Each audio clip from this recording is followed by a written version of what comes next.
महाकाल शिव की महिमा अपरंपार है। उन्हें प्रसन्न करने के लिए किसी खास प्रयास या पूजा पाठ की ज़रूरत नहीं होती, बल्कि सच्ची श्रद्धा और पूरे मन से किया गया प्रयास आपको भोलेनाथ की कृपा का पात्र बना सकता है। शायद यही वजह है कि अपने भक्तों के लिए महाकाल ने काल तक को भस्म कर दिया था। ऐसी ही एक कथा मिलती है हमारे धार्मिक ग्रंथों में, जिसे मैं आपके साथ शेयर कर रही हूँ।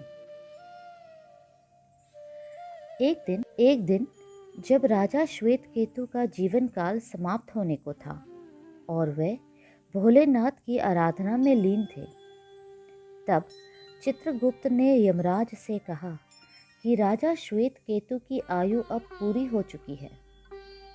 अब उनके प्राण हरने का समय है।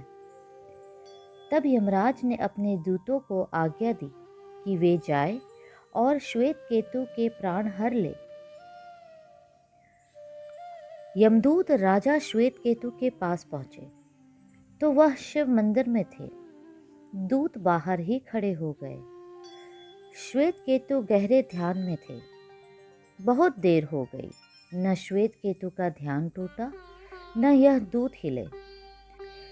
दूत बिना अपना काम किए खड़े रहे। जब वे वापस नहीं पहुंचे तो यमराज ने विलंब होते देखा तो काल दंड संभाला और खुद चल पड़े।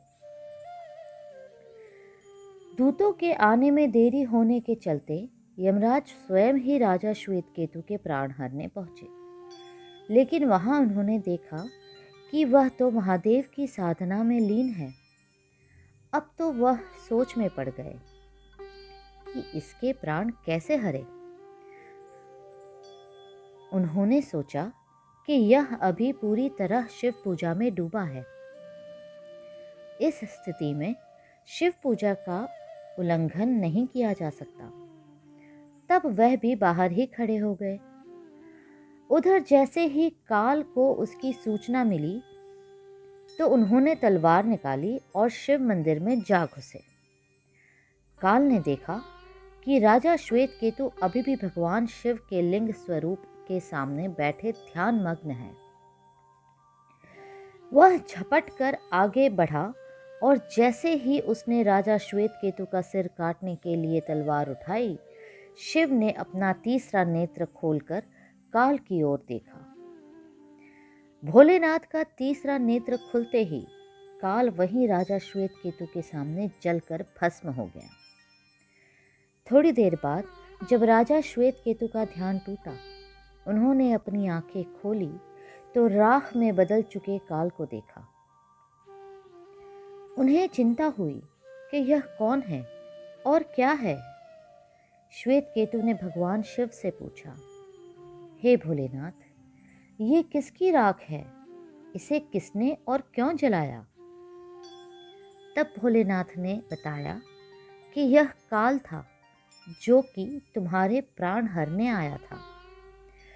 राजा श्वेत केतु ने कहा कि हे महाकाल, यह तो आपकी ही आज्ञा से तीनों लोक में विचरता है, लोक को नियंत्रण में रखता है। इसी के भय से तो लोग पुण्य कार्य करते हैं। आप इन्हें अति शीघ्र जीवन दान दे दे।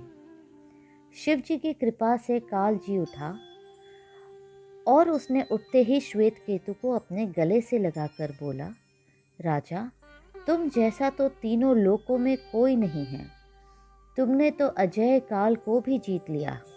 जीवन दान पाकर काल और यमराज ने कहा कि ऐसे जातक जो शिव जी के परम भक्त हैं, सच्चे मन और पूरी श्रद्धा से महाकाल की पूजा में लीन रहते हैं, सिर पर जटा और गले में रुद्राक्ष पहनते हैं, विभूति का त्रिपुंड ललाट पर लगाते और पंचाक्षर मंत्र का जाप करते हैं, उन्हें कभी भी अकाल मृत्यु का ग्रास नहीं बनना पड़ेगा।